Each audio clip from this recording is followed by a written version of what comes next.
Allahumma salli ala Sayyidina Muhammad wa ala ali Sayyidina Muhammad. Buya, saya Mbak Allah dari Majalengka.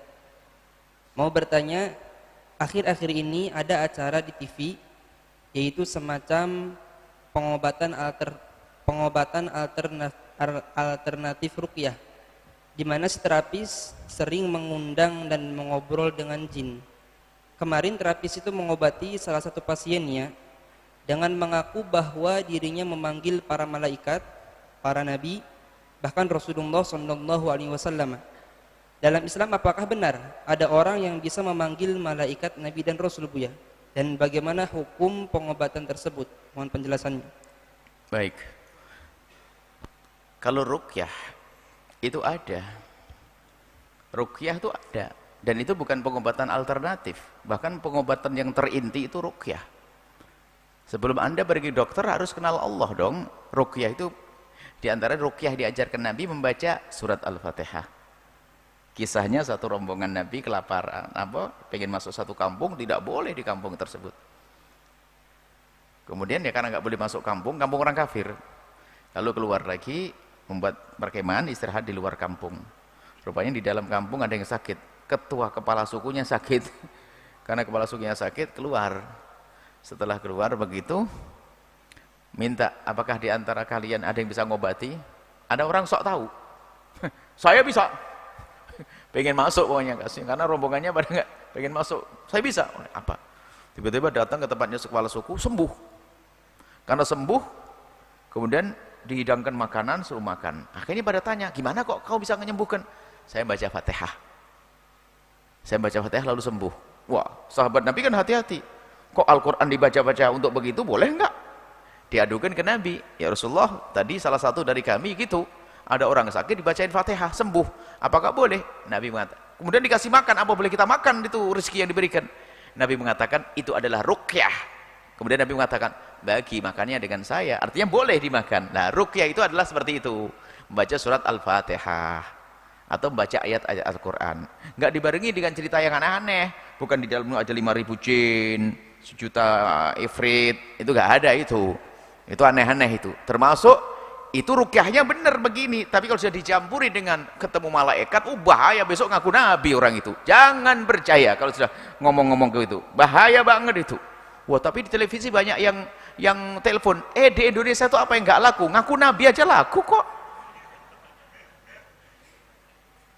Malaikat bikin main-main, ngobrol, panggil malaikat, panggil. Kalau memanggil boleh, tapi belum tentu. Tapi manggil, ya malaikat Jibril, boleh manggil begini. Apakah malaikat datang yang manggil? Ya Rasulullah manggil. Apakah Nabi datang? Ngorangnya fasik, nggak jelas misalnya atau apa. Kalau masalah urusan bertemu dengan malaikat dalam keadaan tertentu, mungkin ada malaikat menjelma pada zaman Nabi. Kan Nabi, malaikat Jibril menjelma menjadi seorang laki-laki yang bajunya putih, rambutnya hitam, bertemu Nabi, mungkin. Tapi kalau sudah begitu, manggil malaikat sewaktu-waktu dan sebagainya, tanda bohong. Itu nanti besok ngomong, saya ketemu malaikat Jibril, telah menurunkan kepadaku perintah bahwasanya kamu ngasih duit sama saya. Bisa gitu nanti ujung-ujungnya. Jangan percaya kalau sudah berani-berani ngomong seperti itu.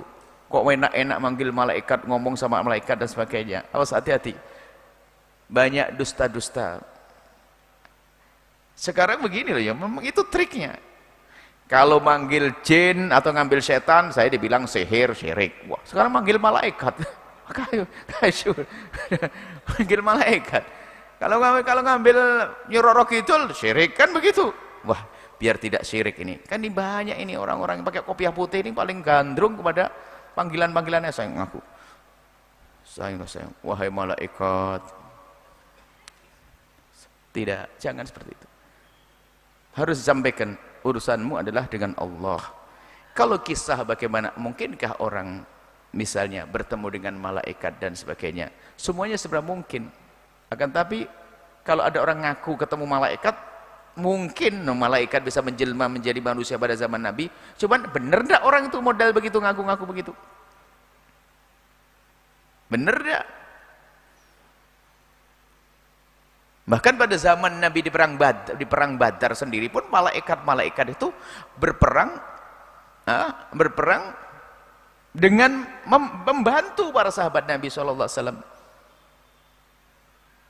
Jadi mungkin malaikat itu membantu kita tuh mungkin. Cuman bukan seenaknya kayak tetanggamu yang bisa kau ambil panggil sewaktu-waktu, hei malaikat, aku minta bantuan ini lagi sakit. Memangnya kau ini siapa? Kan gitu.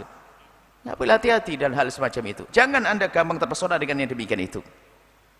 Mintalah kepada Allah, datanglah pada orang soleh untuk mendoakan, atau dengan ruqyah baca Al-Quran, itu yang benar. Kalau sudah ruqyah, biarpun pakai Al-Quran, ruqyah pun jangan dipakai tambahan-tambahan. Saya kan punya cincin, ini pernah kejadian. Saya punya cincin saya beli Pak cincin. Satu orang yang memang senang ruqyah, kalau ruqyah itu suka ngelihat 5.000 jin biasanya begitu. Saya bilang, Buya, Masya Allah, cincinnya berat banget Buya. Mulai kemarin saya baringannya berat-berat apa ini? Dipikir saya kagum, saya bangga kalau cincin saya bilang, wah cincin Buya berat banget ini. Waduh, Masya Allah. Duh, jangan bohong depan saya deh. Memang saya bangga setelah dibilang cincin saya berat, nanti wah memang cincin saya ini ada apa namanya? Oh cincin biasa.